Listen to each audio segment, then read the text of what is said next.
In today's video, I'm going to teach you how to contact Robinhood without an account. Reaching support without logging in can be challenging on purpose because the company prioritizes in-app help for security and identity verification. Still, there are a few legitimate paths you can use, and I'll walk you through each one clearly so you know what to expect. Start with the official help center on their website. Open your browser and head to the support section of the Robinhood site. From there, use the search bar to look up your topic or browse categories like account access, security, and crypto. Many articles provide step-by-step guidance, and in certain cases, you'll see a form you can submit without signing in.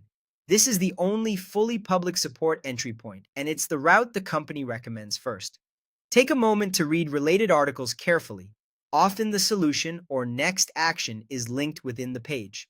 If you still need to reach a human and don't have an account, email is the next best option. You can write to the official support addresses listed on their website for general issues or for crypto and wallet questions. In your message, include a clear subject line, a concise timeline of what happened, and any relevant details they can verify without exposing sensitive information. Avoid attaching documents that contain private identifiers. Be aware that replies can be slow, and for certain matters, they may ask you to create or log into an account so they can verify your identity before discussing specifics. Keep an eye on your spam or junk folder in case their response lands there.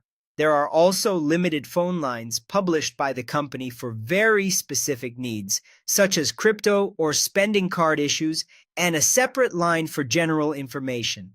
You can find these numbers on the official site. These calls are typically scoped and may not handle full account support. Expect that they might point you back to the app, the help center, or email for anything requiring verification or account level changes. Finally, set expectations about what you cannot do without logging in. You won't be able to use live chat, request a callback, or access full customer support features. Those tools require an active login so they can confirm who you are and protect your financial information.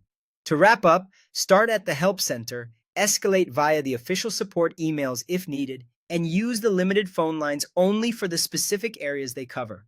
Be patient, document your case details, and keep communications clear and secure.